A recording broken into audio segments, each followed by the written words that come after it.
Srimad Bhagavad Gita as it is, translation and commentary by His Divine Grace A.C. Bhaktivedanta Swami Prabhupada, Chapter 13, Text 22. Is translation required?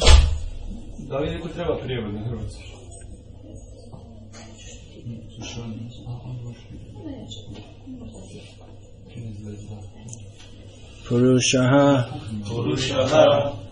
Prakriti Staha Hi Bhungte Prakriti Jan Gunan Karanam Guna Sangaha Asya Sat Asat Yoni Janmasu Purushah Prakriti Stohi Bhungte Prakriti Jan Gunan Karanam Guna Sangosya Sadasad Yoni Janmasu. Its verse is written neatly, clearly. Just one thing, the apostrophe before the last word on the third line shouldn't be so far away from the letter S. It doesn't look like it has any connection with it.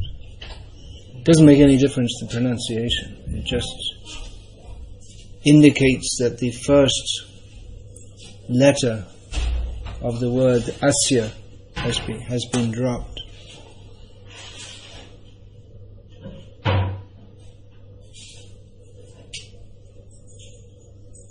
Yeah, that's a bit better.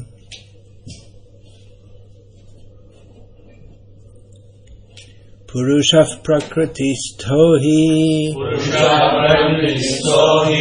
Bhungte Prakriti Jan Gunan Karanam Guna Sangosya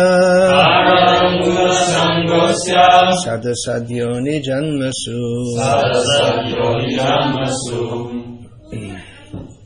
Translation: the living entity in material nature thus follows the ways of life, enjoying the three modes of nature. This is due to his association with that material nature. Thus, he meets with good and evil among various species. Purport: this verse is very important for an understanding of how the living entity transmigrates from one body to another. It is explained in the second chapter that the living entity is transmigrating from one body to another just as one changes dress. This change of dress is due to his attachment to material existence. As long as he is captivated by this false manifestation, he has to continue transmigrating from one body to another. Due to his desire to lord it over material nature, he is put into such undesirable circumstances. Under the influence of material desire, the entity is born sometimes as a demigod, sometimes as a man, sometimes as a beast, as a bird, as a worm, as an aquatic, as a saintly man, as a bug. This is going on. And in all cases, the living entity thinks himself to be the master of his circumstances, yet he is under the influence of material nature. How he is put into such different bodies is explained here. It is due to association with the different modes of nature. One has to rise, therefore, above the three material modes and become situated in the transcendental position. That is called Krishna consciousness. Unless one is situated in Krishna consciousness, his material consciousness will oblige him to transfer from one body to another, because he has material desires since time immemorial.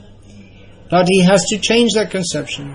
That change can be effected only by hearing from authoritative sources. The best example is here. Arjuna is hearing the science of God from Krishna. The living entity, if he submits to this hearing process, will lose his long-cherished desire to dominate material nature, and gradually and proportionately, as he reduces his long desire to dominate, he comes to enjoy spiritual happiness. In a Vedic mantra it is said that as he becomes learned in association with the Supreme Personality of Godhead, he proportionately relishes his eternal blissful life. Purushav prakriti stohi bhunte prakriti jan gunan karanam guna sangosya sadasadyoni janmasu. The living entity in material nature thus follows the ways of life, enjoying the three modes of nature. This is due to his association with that material nature. Thus he meets with good and evil amongst various species. Now, having read the verse from Bhagavad Gita, I'd now like to speak about Glenn Hoddle. Who has heard of Glenn Hoddle? None of you ever heard of Glenn Hoddle. Well, some years ago, he was a nationally known figure in England, a household name, you could say, and was probably known to many. His name was well known to many people, at least in Europe. His position in British society, in the view of many, was second only to that of the Prime Minister. He was the manager of the England football team. So you may wonder, why are we talking about the manager of the England football team in a Bhagavad Gita class, or anywhere for that matter? Why should devotees speak about that? Well, his name appeared, a discussion of him appeared in Back to Godhead magazine in 1999. And that may just remove the question one step further. What on earth was Back to Godhead magazine doing discussing Glenn Hoddle? Well, they weren't so much discussing him as a certain statement he made, which is connected with one of the major teachings of Bhagavad Gita, surprisingly enough. It was reported in Back to Godhead magazine in 1999 that Sri Glenn Hoddle had an interview with a journalist about football. But at the end, the journalist very slyly had slipped in a question about Glenn Hoddle's belief in reincarnation. It was known that Glenn Hoddle believed in reincarnation. So the reporter asked him, well, do you think that people who, for instance, physically handicapped people, or in simple English, Spastics, is it because they're suffering? Are they suffering because of something they did in a previous life? And Glenn explained, he said, yeah, he said, it's not just the Spastics, it's everyone. You get, and he quoted from the Bible, you reap what you sow. So the reporter got what he wanted. He wanted to get something like this, and he made this the focus of this point. He made the focus of his report. It kind of seems like he tricked Glenn Hoddle, and very soon the whole of the country was against him. There was a massive outcry that how could he make such statements? The papers were saying he's gone mad, and it was because it was considered extremely cruel. You see, Spastics are objects of pity. It's not, they're just born like that. It's just their bad luck. And why do you see then? Many of them are very nice people. They didn't do any harm to anyone. It's just bad luck, right? And to say that they are the cause of their own misfortune is so cruel on the part of Glenn Hoddle. It caused an outcry, and notwithstanding his capabilities, I don't know what kind of a manager he was, but he wouldn't have been sacked from the post. But he was forced to resign under the outcry. So, surprising actually that someone is an ex-footballer. I think when I was a kid, he was a footballer. I kind of remember his name. Played for Tottenham Hotspur. Some of the useless things stuck in my memory. It's kind of surprising, you might think, that people connected with football have any interest in such philosophic topics. You don't expect footballers to be very philosophical. As one devotee told me, he met with a German football team or something. He was distributing books. He came across them and said, "A bunch of stupid guys. You don't expect people who kick a ball around for a living to be very thoughtful. Especially they have to head the ball each time, and I guess each time that diminishes their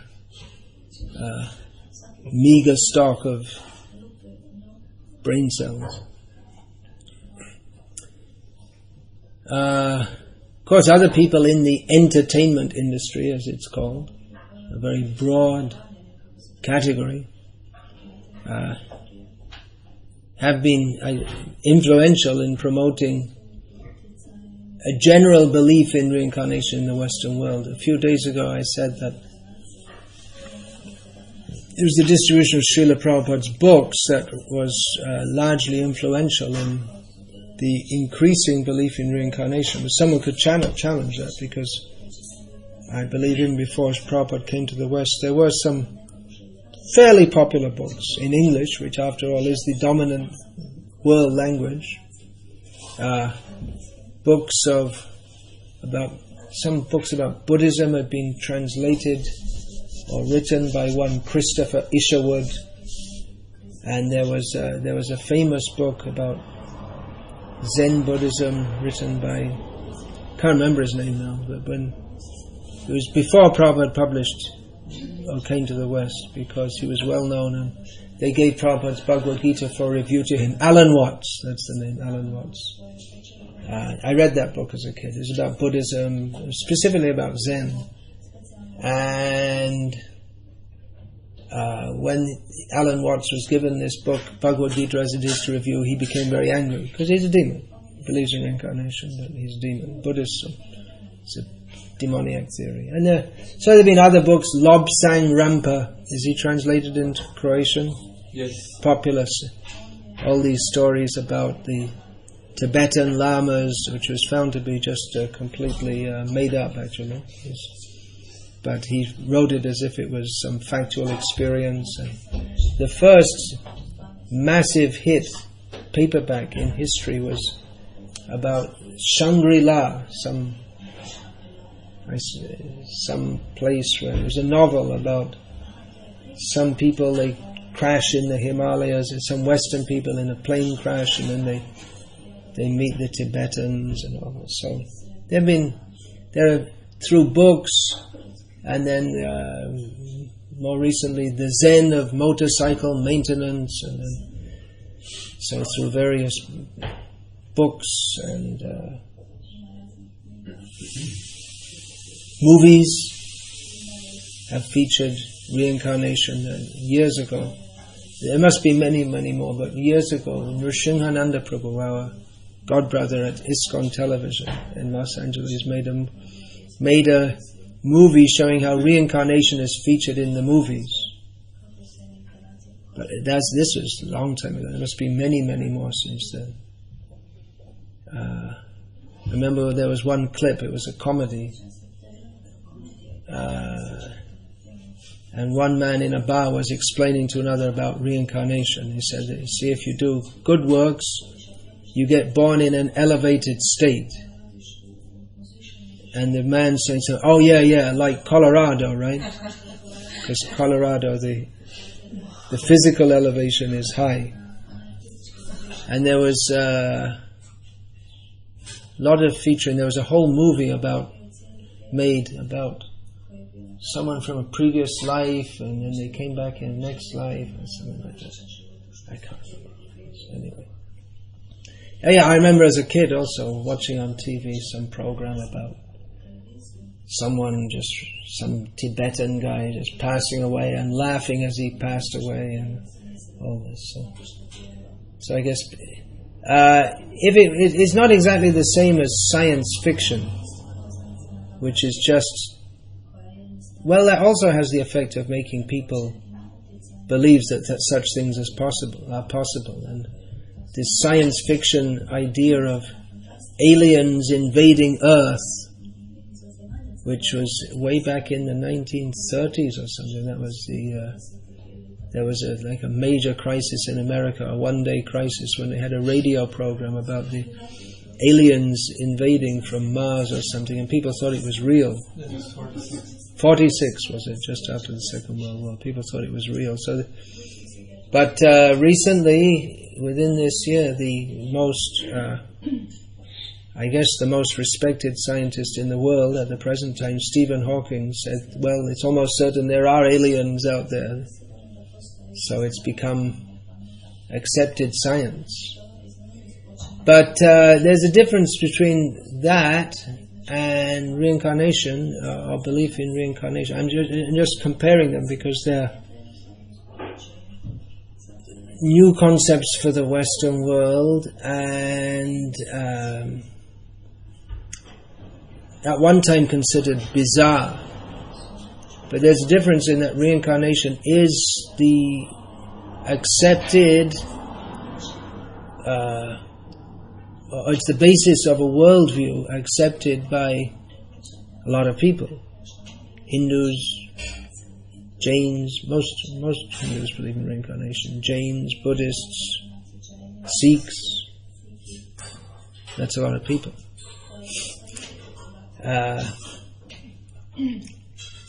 And there is an ancient body of literature and teachings discussing all this, and it's not just some new Lobsang Rampa stories, but there are within the Puranas and Mahabharata and Buddhist literature, and there's a whole huge number of stories in India also, which are based on the principle of reincarnation. We have, for instance, one out of thousands, this story within Mahabharata, the story of Amba becoming Shikhandi in his or her next life, his and her next life, her and his next life. So, there is a whole philosophical understanding behind it. Now, the outrage against Glenn Hoddle, if we analyze that a bit more, why are they so upset? They're saying, well, the prevalent worldview is that, well, we only have one life and we just got it, whatever we are. Either Christians, of whom there aren't that many in Britain today, they believe, well, God made you like that. Exactly why God would make someone like a spastic and someone else like some good-looking, healthy man or woman. They don't really think about that too much, it seems. Or the other, it seems to be more prevalent worldview, although people don't really think about it philosophically, but they just kind of believe it without even thinking what they believe. They just go through life like animals, actually, most people, without even really thinking about what's going on. So the prevalent worldview is based on Darwinism, which is one of the many strands of thought or genres of thought, which comes under the demoniac worldview described by Lord Krishna in Bhagavad Gita. Asatyam apratishtamte jagadahuranishwaram aparaspara sambhutam kimanyat kama haitukam. This is a very important verse. We have in the 16th chapter a description of the demons, but this one in particular gives the whole basis of why they're demons. And most of the chapter is about how nasty they are in various ways. But this verse describes what is their prevalent worldview, that there is no ultimate truth, there is no underlying principle to anything, there is no God in control. And you want to have any philosophy? Well, just enjoy yourself, that's all. That's the cause and meaning of everything. So it's Darwinism means meaninglessness. There is no real meaning to life. There's just a bunch of chemicals, and they all got together, and here we are, and we can manipulate the chemicals and make footballs and things like that, and enjoy ourselves, kicking around a football. There's so many other things. So it's an extremely shallow worldview. You might ask, well, if everything's meaningless, if it's only just a bunch of chemicals, so why should you bother whether chemicals are in a spastic shape or any other shape? Or why should you worry about hurting the feelings of the spastics? Well, I didn't do anything wrong. I just got born like this. Then why should you bother about their feelings anyway? Because that's also just another meaningless interaction of chemicals. Of course, Christians, they believe that, well, God made everything, all things bright and beautiful, all creatures great and small, all things wise and wonderful, the good Lord made them all. Of course, He also made spastics. That's a bit of a problem. The hymns that we learned at school, we don't hear that all things perverted and perverse, all spastics and mentally retarded people, all the stool, it was all made by God. They don't sing hymns like that because they like to see basically they want to see this world as a place of enjoyment, and if we're good, we'll go to heaven, which will be more or less like here. The great English theologian C.S. Lewis gave his description of England. It's just like of heaven. It's just like England. It must be, right? Maybe a little warmer and less rain, and the football team wins sometimes. I know they had national football teams at the time too. They didn't bother so much. I didn't bother. So we don't need this light on. Turn it off. Yeah. So it's also very the idea that God just made us like God has a lottery or something. Okay, you have a beautiful body, and you are a spastic. God. Einstein didn't accept that idea. God said, I don't believe God is playing dice with the universe. Oh, I was going to talk about that point. Entertainers, cinema. One also major medium of promotion of the idea of reincarnation is popular singers. I don't know. I've been out of touch with it for so long, but I presume there are many popular singers. George Harrison. He believed in reincarnation. And some of his records were very influential, actually. All things must pass, living in the material world, my sweet Lord. I guess some of his songs must have addressed directly reincarnation. It was known that he believed in that. So these people have become influential. But there's very few people with any clear idea of how it actually works. Even the Buddhists have a very hard time to explain reincarnation within Buddhist philosophy, because for them there is nothing. There's no real existence of anything. So the idea of an Atma, just as described in this verse, Purusha Prakriti Stohi Bhunkte Prakriti Jan Guna, that the Atma is stuck in material nature and gets different sat, nice, and asat, not so nice, like spastic bodies. The Buddhism can't accept that, so they have all kinds. Within a short time of Buddha's disappearance, because he didn't really talk very much about anything. I mean, I mean, he did talk a lot, but he didn't really give a very broad philosophy. Because if your philosophy is that there's nothing, everything, there is nothing anyway, or maybe that came later. But I mean, basically, he was a moral teacher. He was trying to get people to be. He didn't speak about God. He say people don't believe in God. He didn't speak about God, and so they were left with this whole thing of all these people who didn't want to believe in the Vedas, but at the same time they had some kind of belief system which was supposed to regulate their lives, and they had to fill in the gaps. And that's true with Christianity also, and Islam. That after Christ, immediately Paul started filling in there's so many teachings which were not given by Jesus. And how much can one person give, especially only in 3 years, and he wasn't systematically teaching anyone. And the same in Islam, all the legal system and so many things came later, and it took a few hundred years in the case of both Islam and Christianity and Buddhism to make something resembling a philosophical system. And there are various ones came out also.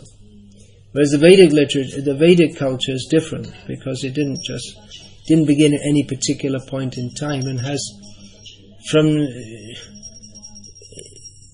all the time it has a massive body in literature.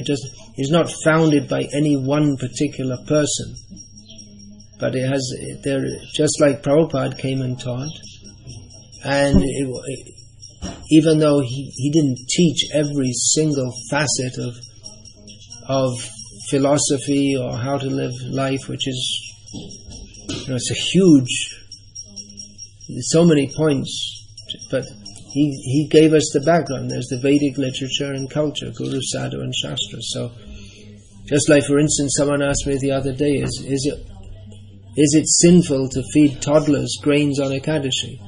As far as I know, Prabhupada didn't answer that question, but we have the answer, because they're in Hari Bhakti Vilas, which is again redacted from various Vedic literatures. So we don't have that problem. Buddhism has a problem trying to explain reincarnation. Or trying to explain anything for that matter. So one theory in Buddhism, among the many schools, is that the fact that there's, you see, a philosophical problem. If everything is nothing, then how is there any continuity? Remember yesterday morning? What were you doing yesterday morning? Can anyone say what we were doing yesterday morning? You're cleaning the yard, right? You're cleaning outside? Okay, well, if you're nothing and everything is nothing, how can there be any continuity between then and now, that you can remember that you existed even, or even to speak one sentence? If nothing exists, then the sound at the beginning of the sentence has no connection with that at the end. There's just nothing. So one Buddhist theory is that at every moment, everything is dissolved, and then somehow or other it all comes back together again. And there's a sense of continuity, although actually there's nothing really there. It gets pretty bizarre. The Vedic literature, in Bhagavad Gita, here we have one of the many verses which explains how this all takes place, and why and how. As others, they may have some belief in it, but they don't really know anything. And people in the Western world, it's such a pathetic situation that they think that religious belief, there's just that belief. I don't think we'll find anywhere except in Prabhupada's books about spiritual knowledge. They don't consider spiritual subjects to be knowledge. It's just what you believe. Maybe you gave me one video I saw, a BBC production, about what does the world believe about God, and they had they're interviewing all these people, including Imran Khan, who's a famous name even now, although he retired from cricket. He's not a football star, he's a cricket star. He was one of the greatest cricketers of all time, Pakistani.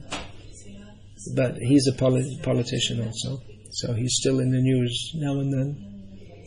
So he was there, representing Islam, and then there was the Bishop of Liverpool, and he was a Catholic bishop, and the topic of football came up. In England, any discussion, it's like, there was someone talking about, in the course of the discussion, it came up that David Beckham, I think even all of you down here have heard of, who's just like some ridiculously famous ex-footballer. Is he still playing? Maybe.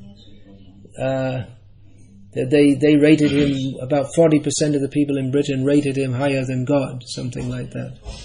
And then the Bishop of Liverpool said, well, we have our good football teams in Liverpool too, because well known that Liverpool fans hate Manchester United fans, who David Beckham played for, and vice versa. Anyway, I'm just giving some insights into the triviality of it all. And there were a group of people, and they had interviews from all over the world going on, and the compare gave each person about 29.5 seconds to speak. And what's your opinion? What's your opinion? And it's just such an important question, and they're just taking people's opinions and giving them 20 seconds or so to speak. And what are the qualifications of the people to speak? I mean, a cricketer turned politician, he's a Muslim, okay, believes in God, but how much has he studied anyway? They take it as such a trivial thing. I mean, just taking different people's opinions and then just comparing their different opinions as if it's just some matter of opinion. It's such an important question, and they had atheists, of course, also there. Such an important question, and they take it so trivially that you can just make some glib statements, and that's it, and then you'll understand more about God. But we find in Vedic literature, it's again and again mentioned here in Bhagavad Gita, the word Vijnana, the science of spiritual knowledge. But people just take it as some kind of belief, or they take it as something so inscrutable that you can't even think about it. And one nun on the show, she was on this BBC show, kept on saying, "Oh, it's all just words. You can't understand with words." It's then as if it's just something totally non-understandable, and then and then you get the atheists who say, well, they think they've got a much more intelligent view of life, because the subject of God and the soul is so unintelligently presented that people who consider themselves intelligent, many people who consider them intelligent, think that this is just childish. It's like as Richard Dawkins, who's maybe the second most respected. Well, he's another famous English scientist. He repeatedly says that, well, belief in God, it's like believing in fairies and Santa Claus. It's just some kind of childish idea. Bhakti Charu Swami told me a few years ago, he was invited to an international conference on reincarnation in Switzerland, and the Dalai Lama was there, and a few, some people, but he said that he was the only one there who had anything coherent to say. They just didn't, and he said that was quite obvious to everyone there, because they didn't have anything tangible. They didn't know anything. All they could say was that they could talk about things like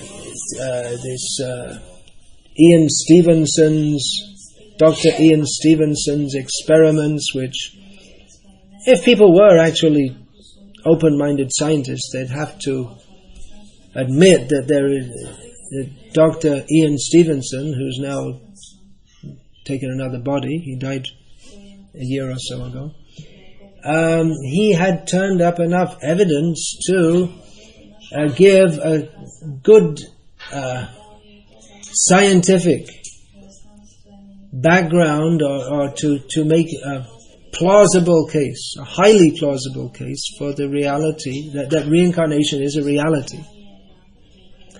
So they could state things like that, but how it works, how reincarnation goes on and why it all goes on and how it's being regulated. No idea.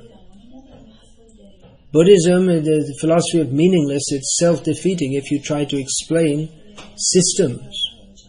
There's systematic reincarnation. Why should that be? That means if we accept karma, that someone is, as in the Buddhist stories, and actually they take all their culture is taken from the Vedic culture. So then in Buddhism also it's believed that, just as stated here, karnam guna sangosya sadasadyoni janmasu. Not quite as clear as this, but they accept that if you do good deeds, you get good birth. If you do sinful activities, you get a sinful result. They believe in Yamaraj and everything. In Thailand, Payom means Sri Yamaraj. So, but that means there's meaning. How has that meaning come? Is there no person who's regulating this system? Is there any? What's the ultimate goal of all this? So Buddhism, it's although they believe in reincarnation, it's a self-defeating philosophy. Because even to try to explain any philosophy in Buddhism is immediately self-defeating. If there's everything is nothing and there's no meaning to anything. So in it's all absurd. And then you come to Zen Buddhism, which thrives on absurdity, with such koans, as they're called. Koan means it means like a meaningless saying, which you're supposed to meditate on. The most famous being meditate on the sound of one hand clapping. And then you meditate on this and meditate on this, and when you fall asleep, someone comes and slaps you hard on the head. Or even if you don't fall asleep, even if your back isn't super straight, they come and smash you. And then all of a sudden you ding, the sound of one hand clapping, and you become self-realized. But you're not a self, so how can you become self-realized? And on and on and on. So Bhagavad Gita gives scientific knowledge of this important principle. I mean, even in India, people have no idea. They just have some vague idea about reincarnation, and they're not even very sure about that. There's no systematic dissemination of spiritual knowledge. So, from the outcry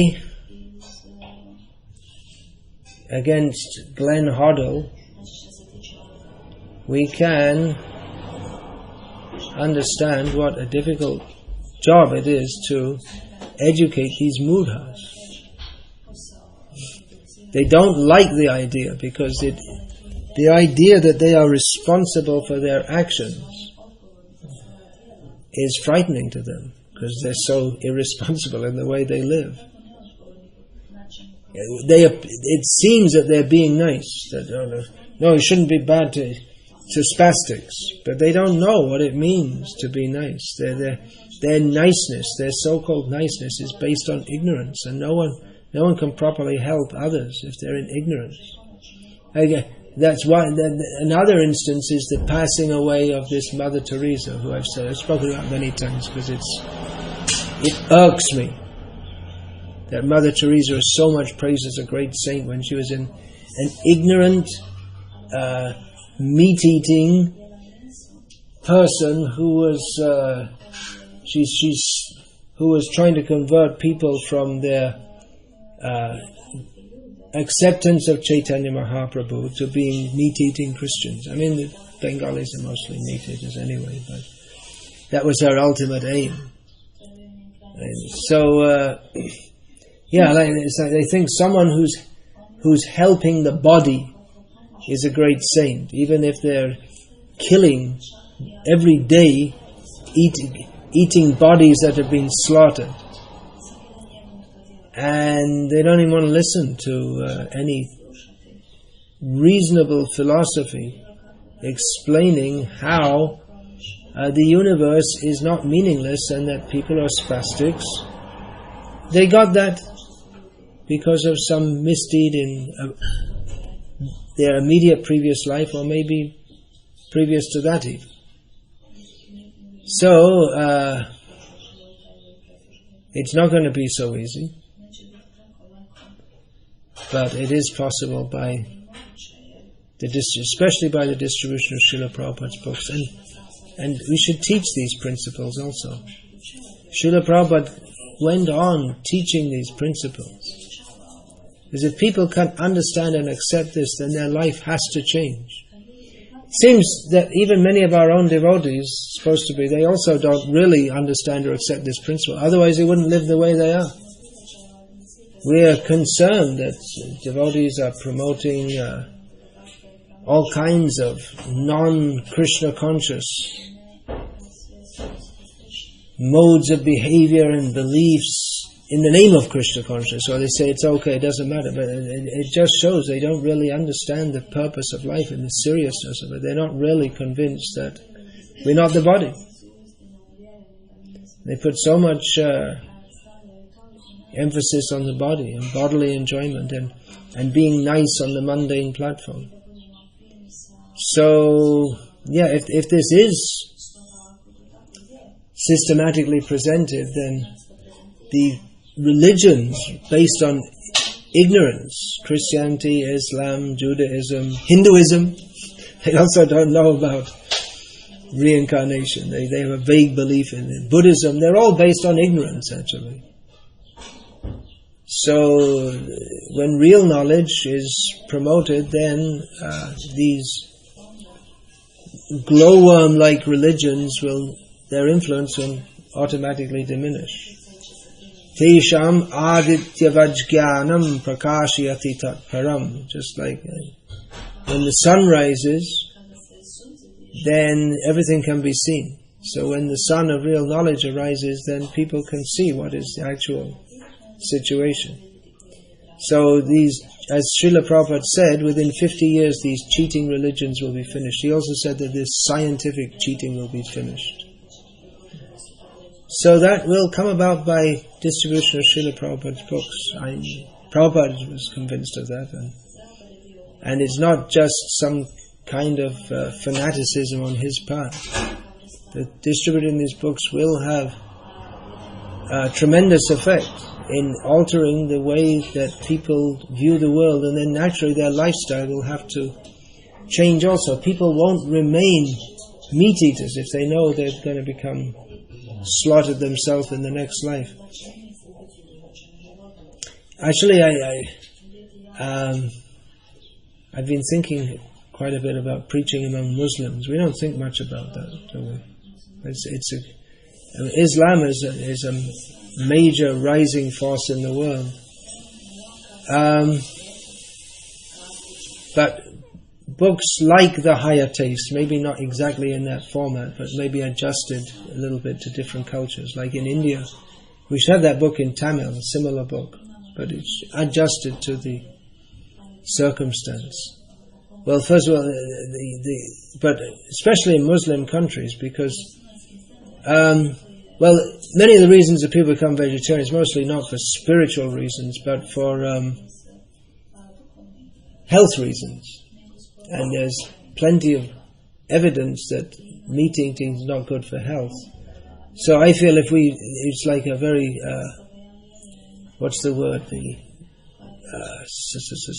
subversive way to enter Islamic societies, to put some book like The Higher Taste and give all the reasons, health reasons, this, that, and for health many people would like to be vegetarians.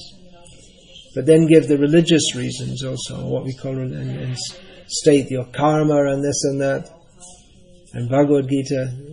So many people, I feel this, and many may like to become vegetarians for health reasons, because in the modern world, people used to eat meat like once a week, once a month at some religious festival, but now it's become daily. And some people it's quite common 3 times a day. In this country also, 3 times a day they eat meat. It's quite common, if they can afford it. if they can afford it. And then, but the effect of ingesting so much toxic food day after day, I mean, it's one reason why cancer is so common, and other diseases. I mean, even apart from the toxins and of rotting meat and all the hormones, but it's such high protein and difficult to digest protein. On the whole, it's not good for the body at all. So many people know that in the West, and that's one major reason for becoming vegetarians.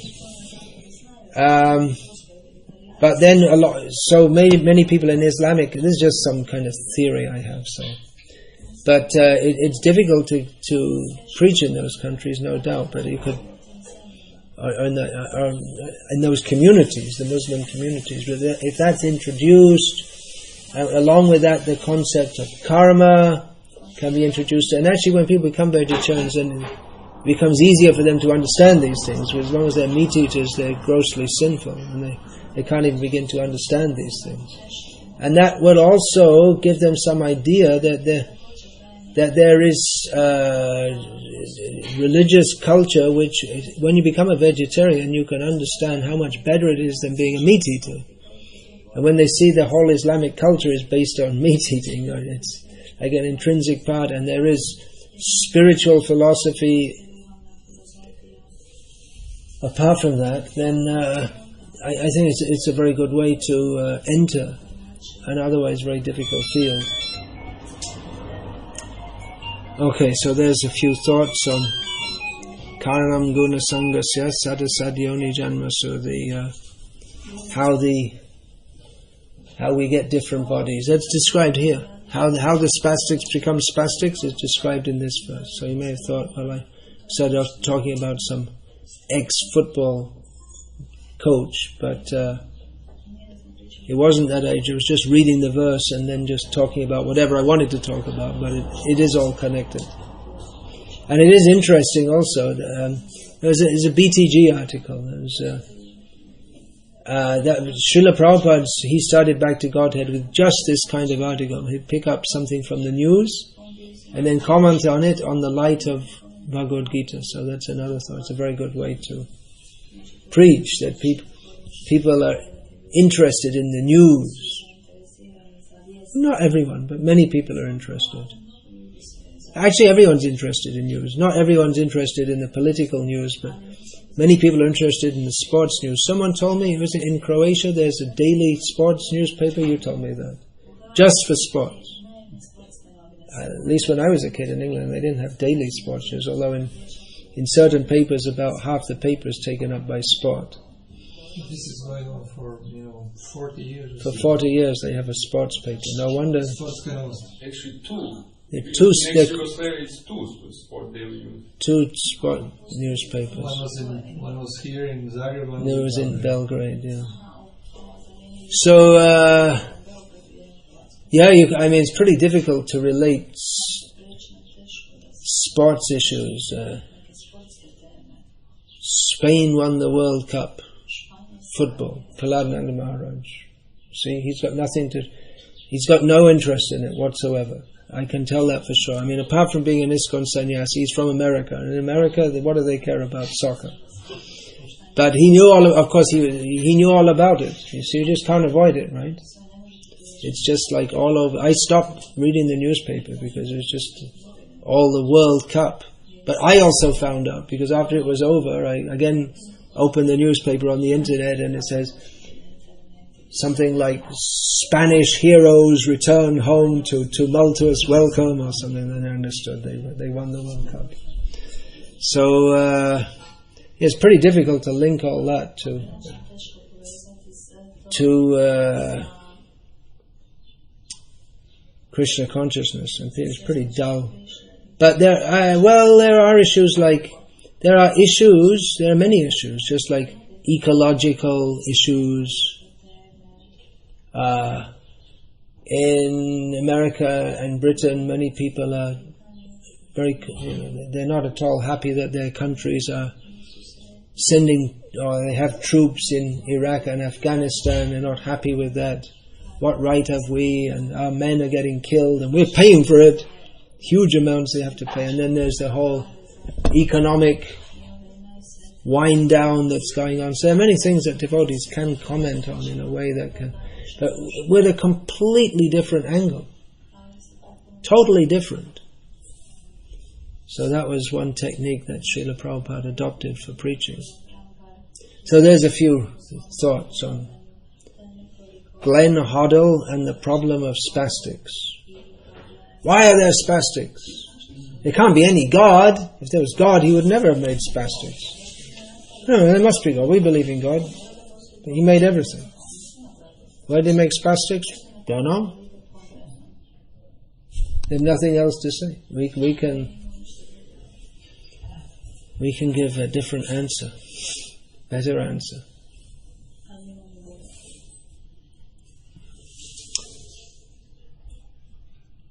Yeah, any question, comment please, or anyone want to join the chorus against Glenn Hoddle, who's now forgotten, probably in England now. If you say Glenn Hoddle, they've probably forgotten him also. So in 1999 he was the England soccer manager up to 1999, and probably completely forgotten now. Even the great David Beckham, probably you ask kids in 10 years' time, they've probably never heard of him. It'll be someone else. There's always someone else. Who's the next up-and-coming star? When I was a kid, the famous soccer stars, George Best, Bobby Charlton. Maybe they're known, I don't know. What is it? I remember we used to sell books, Prabhupada's book, the Krishna book, showing the name of George Harrison. Everyone knew him. It was great for selling the Krishna book in England. But a few years ago, a devotee told me that if you say, that we used to start off our line when we met people like, "You've heard of George Harrison, haven't you?"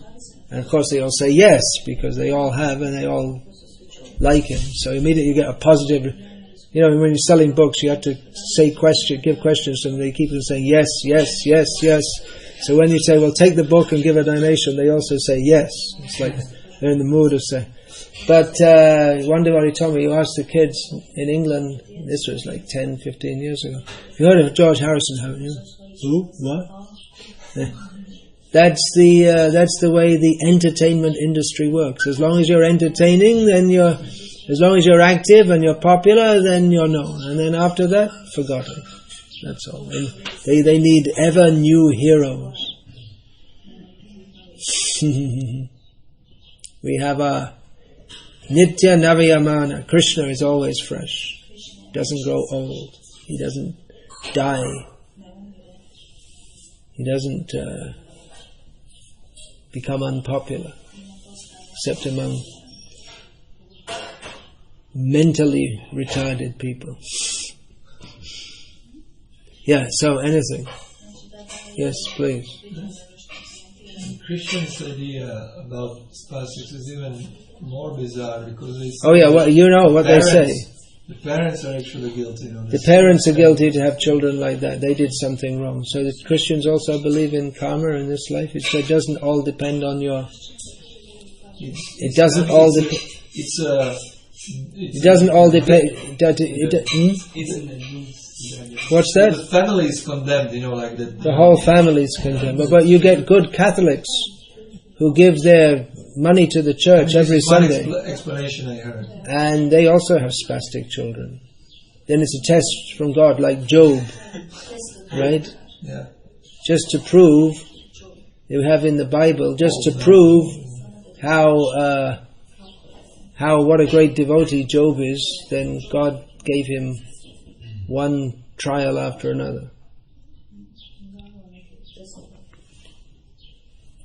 Yeah. Regarding this, then they come to the conclusion that because how we believe in God, that He created like this, so they conclude that God is there, but He doesn't care for this world. That's another theory. He started the world, and He doesn't really care about it that much, so He just left it alone. He went off. No, He cares, but Satan is there, and Satan is there. It's all Satan's work. He's God's competitor. Another nonsense idea. God's struggling with Satan. It's a really hard job, but in the end, he just manages to get on top of him. But in this world, Satan's having a good time. Yeah, I mean, it's just all ridiculous. It's not surprising that people become atheists. If this is presented as theism, it's really like said effect. I read recently, a few years ago, that they find some letters, some exchange between Mother Teresa and some bishop. Right. Mother Teresa, she herself didn't. She was expressing so much doubt that God even exists.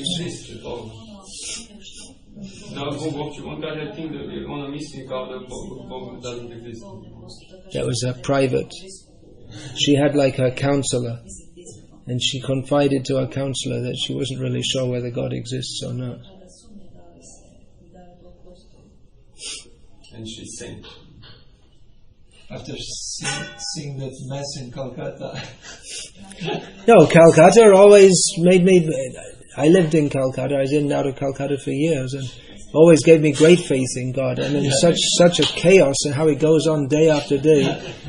You think the whole thing would just sink into the. I mean, it's just totally chaotic, but somehow or other life goes on.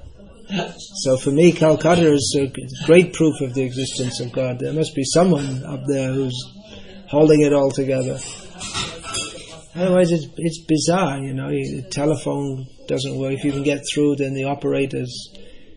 You can get through to the operator, then you can't hear them, and then they're rude to you, and it's a complete traffic jam, non-stop traffic. Then when there's rain, the whole city, everyone's just walking waist deep in water. Things have improved since then. So many bizarre things. Anyway, if you talk about Calcutta, you could go on for hours. There's so many things. I remember seeing some guy just in, dirty, covered in rags, lying flat on his back on the pavement holding a puppy which was tied up to him, and just like torturing the puppy, holding it up, making it wah, wah, scream, and then everyone's just walking past, no one cares at all, Early in the morning, if you go down to Bora Bazaar, you'll see these pygmies who have no hands and legs rolling to work. They get into their begging spot before the crowds come. So many strange things.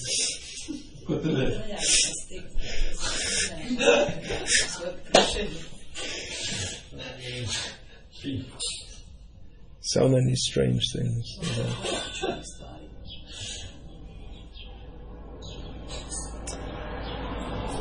Hare Krishna. Srila Prabhupada ki jai. Srimad Bhagavad Gita ki jai. Do you think Glenn Hoddle's worth a jai? He believes in reincarnation. I guess it's a good start for him. 44 years later, Al Bramji apologized. He's also must be dead by now. 44 years ago.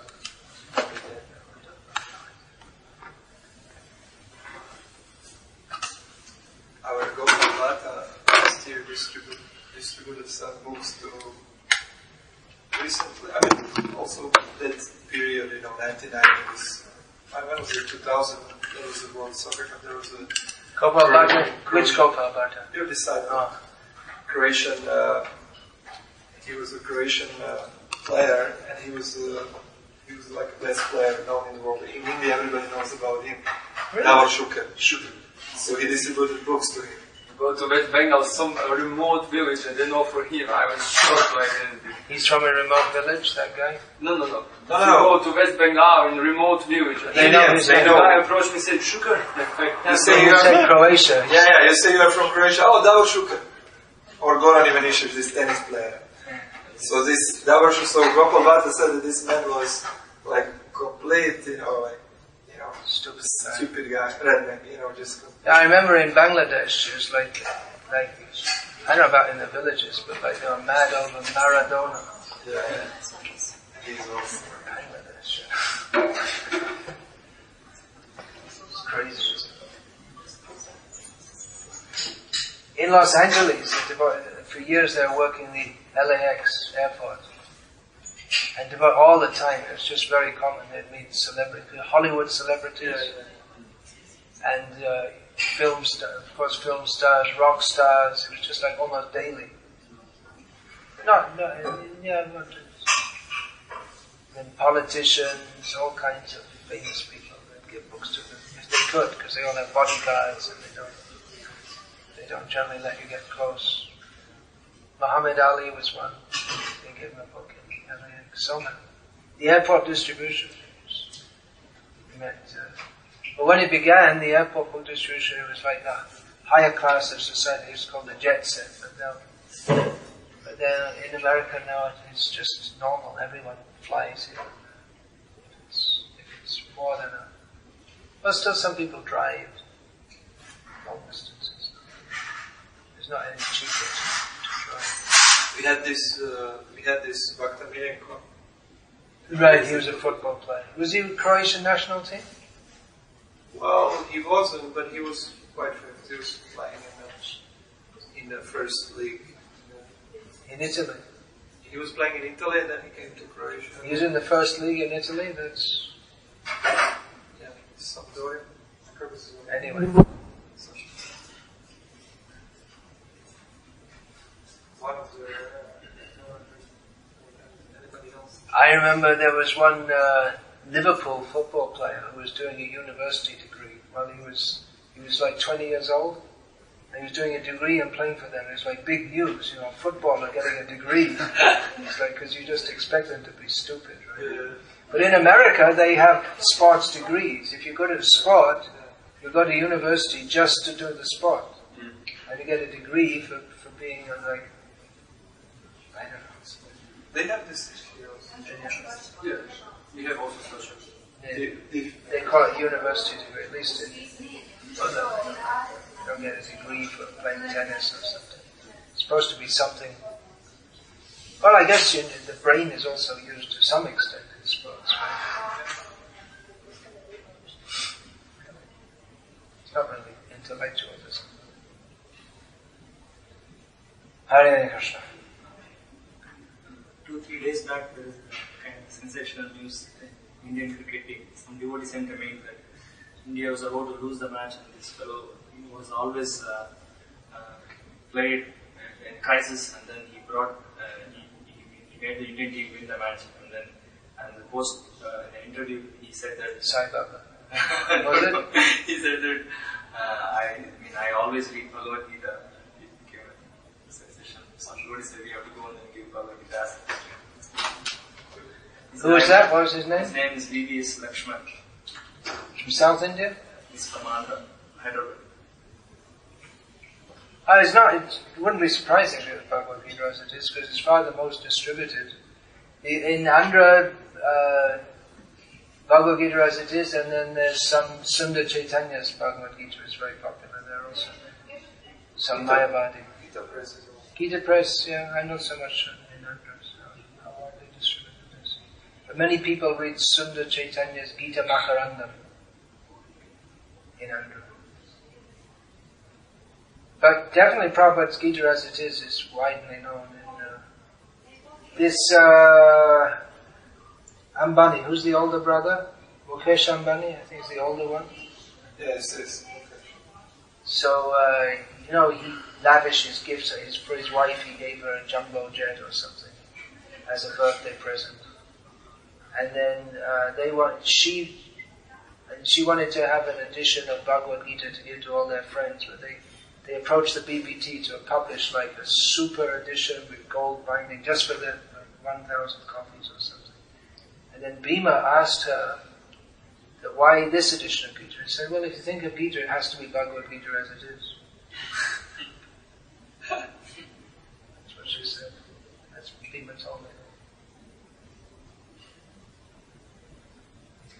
I remember seeing in the newspaper some big shot in Maharashtra was going to court and he was carrying his Bhagavad Gita as it is in the photo. Variety edition. It's having its impact. Of course. Whatever, all the problems in ISKCON, it's like in Germany, the movement is such a mess. But But then there's some devotees, they just, like new devotees, a few years ago, they just decided, well, we'll just have our own little centers and distribute books, and they just didn't bother with, GBC, okay, Hoddle, have a good time, but they just didn't get involved in all that. They just went on distributing books, and they're in bliss, and they're making more devotees, and, there's all this, the main ISKCON is still, all New Age, and weird and all this, but they just have their little centers and they do book distribution and bliss. And it's in the long run, that's what's going to matter. As Prabhupada said in China, that even he said, just somehow or other distribute books. Even if you can't go there, that will have its effect. And apparently, Prabhupada said that even if all the devotees were to leave, as long as my books are there, it's okay. New people will come. So. Maybe the best response to all the problems in ISKCON Croatia is just because you have to get the books first of all. That's one of the problems. But just emphasize on this. It's like our Harinam and book distribution. It's our last resort. You can't go wrong. Krishna will be pleased. Even if it's misinterpreted, misused, the funds are misused, this, that, and the other. Books are distributed, Krishna will be pleased, and that will have its effect. Okay, Hare Krishna. Something connected with the lecture. Yeah. Especially not in mainstream media, but maybe in alternative medias, there's quite a lot of talk of these conspiracy theories. Is there what should devotees say, like if someone's asking, about conspiracy theories? Yeah, sure. There's always someone trying to. Demons are doing this for, they are convincing that they are polluting the air and doing so many things. Are they just in ignorance, or they purposely do this too? They may be purposely doing it. If they are, what are you going to do about it? And even if you remove one set of demons, you expose them, you remove them, what's to say another set won't come in? There's always someone trying to control. Someone's always controlling, directly or indirectly. So what's the point? Just do our business. There's no use for us to try to remove them. It's just like, your French Revolution, you throw out the king and then the mess became worse. You see here in Croatia also, under Dayalu, the temple was, there were complaints against him in Zagreb. They threw him out and, whatever he was, there was some, he was respected, he was holding everything together, and then since then it's just been chaos and a breakdown. Prithu in Ireland also, whatever properties, they got some recently. He did so much there were complaints against him, they threw him out, and then he's never been the same. For all his faults, he was a dynamic leader who got things done. And it's just gone down and down ever since. So, revolution isn't always the solution. It's easy to point out what's wrong, but having done that, you have to get the thing right. Otherwise, you see in the Kami world also, they have revolutions, and then they don't like the next leader, and they throw him out also, and it just goes on and on. I regarding the situation in Croatia, I'm for change at the present point. I don't think we should keep these corrupt people in position. But the point is that it's not enough simply to tear the present leadership down, but you have to put competent people in. Sometimes a competent, corrupt person is better than an incompetent, honest person. I've seen that in Bangladesh. When I was there, President Zia, he was shot. He was said to be corrupt. Yeah, but then they brought in this completely ineffectual justice who people trusted to be a good man, and the country just became chaotic.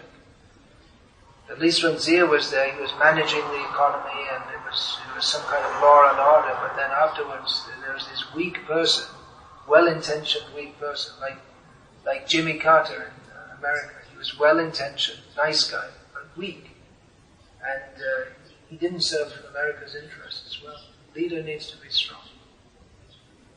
At the present time in Croatia, the leaders are neither strong nor giving any kind of proper direction, and they're corrupt. So there's no advantage. Certain leaders, there's no advantage to having them whatsoever.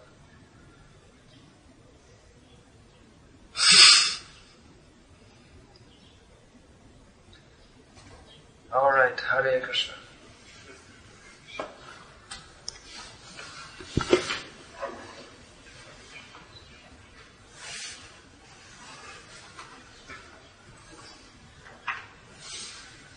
Isn't the thing Srila Bhaktisiddhanta Saraswati Thakur complained about some temple president who takes too so He was money. corrupt, yeah, but Bhaktisiddhanta said he's managing well. Yeah. And he smashed the brahmacharis. 44 years later, Al-Bramti apologized. He's also must be dead by now. It's 44 years ago. Probably dead now. We don't know. Our Gopalata last year distributed some books to recently. I mean, also that period, 1990s. When was it? 2000. There was the World Soccer Cup. There was a Gopal Bhatta? Which Gopal Bhatta? You're deciding. Oh. Croatian. He was a Croatian player, and he was like the best player known in the world. In India, everybody knows about him. Really? Davor Šuker. So he distributed books to him. Go to West Bengal, some remote village, and then offer him. I was shocked by identity. He's from a remote village, that guy? No. No. If you go to West Bengal in a remote village, and They then know, they the know. guy approached me and said, Sugar. You say You said Croatia. Yeah, you say you are from Croatia. Oh, Davor Šuker. Or Goran Ivanišević, this tennis player. So this Davor Šuker, so Gopal Bhatta said that this man was like complete, stupid guy, redneck, just. I remember in Bangladesh, it was like I don't know about in the villages, but they were mad over Maradona. Yeah. He's awesome. Bangladesh. It's crazy. In Los Angeles, for years they were working the LAX airport. And about all the time, it was just very common. They'd meet Hollywood celebrities, and film stars, rock stars. It was just like almost daily. Not and politicians, all kinds of famous people. They'd give books to them if they could, because they all have bodyguards, and they don't generally let you get close. Muhammad Ali was one. They gave him a book. So many. The airport distribution. But when it began, the airport book distribution, it was like the higher class of society. It's called the jet set. But then in America now, it's just normal. Everyone flies here. If it's more than but still some people drive long distances. There's not any cheaper to drive. We had this Bhakta Milenko. Right, he was a football player. Was he Croatian national team? Well, he wasn't, but he was quite famous. He was playing in the first league. In Italy. He was playing in Italy, and then he came to Croatia. He was in the first league in Italy. That's Sampdoria. anyway. One of the anybody else? I remember there was one Liverpool football player who was doing a university degree. Well, he was like 20 years old. And he was doing a degree and playing for them. It was like big news, a footballer getting a degree. It's like, because you just expect them to be stupid, right? Yeah. But in America, they have sports degrees. If you go to sport, you go to university just to do the sport. And you get a degree for being I don't know. They have this here also. Yeah, we have also such They call it university degree, at least in other. You don't get a degree for playing tennis or something. It's supposed to be something. Well, I guess the brain is also used to some extent in sports. It's not really intellectual, is it? Hare Krishna. 2-3 days back, there is a kind sensational news in Indian cricket team. Some devotee sent a mail that India was about to lose the match, and this fellow was always played in crisis, and then he brought he made the Indian team win the match, and the post in the interview he said that Sai Baba. Was it? He said that I always read Bhagavad Gita. It became a sensation. Some devotee said we have to go and give Bhagavad Gita as a Who was that? What was his name? His name is V.V.S. Lakshman. From South India? He's from Andhra, Hyderabad. It's not. It wouldn't be surprising that Bhagavad Gita as it is, because it's far the most distributed. In Andhra, Bhagavad Gita as it is, and then there's some Sundar Chaitanya's Bhagavad Gita is very popular there also. Some Mayavadi. Gita Press as well. Gita Press, yeah, I know so much in Andhra, so how widely distributed it is. But many people read Sundar Chaitanya's Gita Makarandam in Andhra. But definitely Prabhupada's Gita as it is widely known. This Ambani, who's the older brother? Mukesh Ambani, I think is the older one. Yes, yes. So, he lavishes gifts for his wife. He gave her a jumbo jet or something as a birthday present. And then she wanted to have an edition of Bhagavad Gita to give to all their friends, but they approached the BBT to publish like a super edition with gold binding just for them, like 1,000 copies or something. And then Bhima asked her that why this edition of Gita. He said, well, if you think of Gita, it has to be Bhagavad Gita as it is. That's what she said. That's what Bhima told me. I remember seeing in the newspaper some big shot in Maharashtra was going to court, and he was carrying his Bhagavad Gita as it is in the photo. Variety edition. It's having its impact. Of course. So many books like this. Whatever, all the problems in ISKCON, it's like in Germany, the movement is such a mess. But then there's some devotees, they just, like new devotees, a few years ago, they just decided, well, we'll just have our own little centers and distribute books, and they just didn't bother with, GBC, okay, Haribo, have a good time, but they just didn't get involved in all that. They just went on distributing books, and they're in bliss, and they're making more devotees, and, there's all this, the main ISKCON is still, all New Age, and weird, and all this, but they just have their little centers, and they do book distribution, and they're in bliss. And it's, in the long run, that's what's going to matter. As Prabhupada said in China, that he said, just somehow or other distribute books, even if you can't go there, that will have its effect. And apparently Prabhupada said that even if all the devotees were to leave, as long as my books are there, it's okay. New people will come. So, maybe the best response to all the problems in ISKCON Croatia is just because you have to get the books first of all. That's one of the problems. But just emphasize on this. It's like our Harinama book distribution. It's our last resort. You can't go wrong. Krishna will be pleased.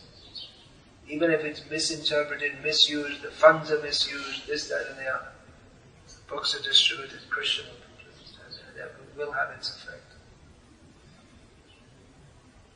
Okay, Hare Krishna. There's something connected to the lecture. Yeah. Especially not in mainstream media, but maybe in alternative medias. There's quite a lot of talk of these conspiracy theories. Is there, what should devotees say, like if someone's asking, like... conspiracy theories? Yeah, sure, there's always someone trying to Demons control. are doing this for, they are convincing that they are polluting the air and doing so many things. Are they just in ignorance, or they purposely do this too? They may be purposely doing it. If they are, what are you going to do about it? And even if you remove one set of demons, you expose them, you remove them, what's to say another set won't come in? There's always someone trying to control. Someone's always controlling, directly or indirectly. So what's the point? Just do our business. there's no use for us to try to remove them. It's just like, the French Revolution, you throw out the king and then the mess became worse. You see here in Croatia also, under Dialu, the temple was, there were complaints against him in Zagreb. They threw him out and, whatever he was, there was some, he was respected, he was holding everything together, and then since then it's just been chaos and a breakdown. Prithu in Ireland also, whatever properties, well, they got some recently. He did so much there were complaints against him, they threw him out, and then he's never been the same.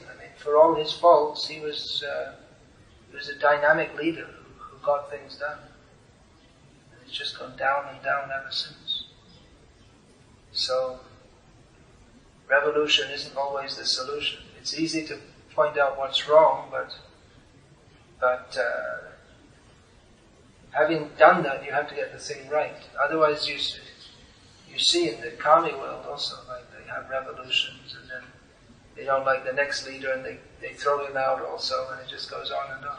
I regarding the situation in Croatia, I'm for change at the present point.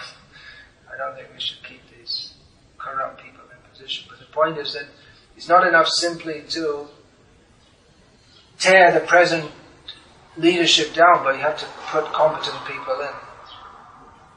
Sometimes a competent, corrupt person is better than an incompetent, honest person. I've seen that in Bangladesh. When I was there, President Zia, he was shot. He was said to be corrupt. Yeah, well, but then they brought in this completely ineffectual justice who people trusted to be a good man, and the country just became chaotic. At least when Zia was there, he was managing the economy, and it was some kind of law and order. But then afterwards, there was this weak person, well-intentioned weak person, like Jimmy Carter in America. He was well-intentioned, nice guy, but weak, and he didn't serve America's interests as well. The leader needs to be strong. At the present time in Croatia, the leaders are neither strong nor giving any kind of proper direction, and they're corrupt. So there's no advantage. Certain leaders, there's no advantage to having them whatsoever.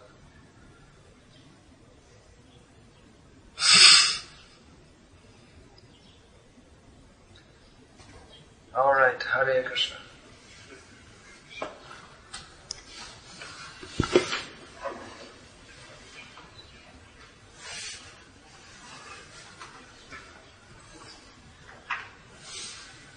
Isn't the thing true about Siddhanta Saraswati Thakur? They complained about some temple president who takes too so He was corrupt, but Bhagavad said he's managing well.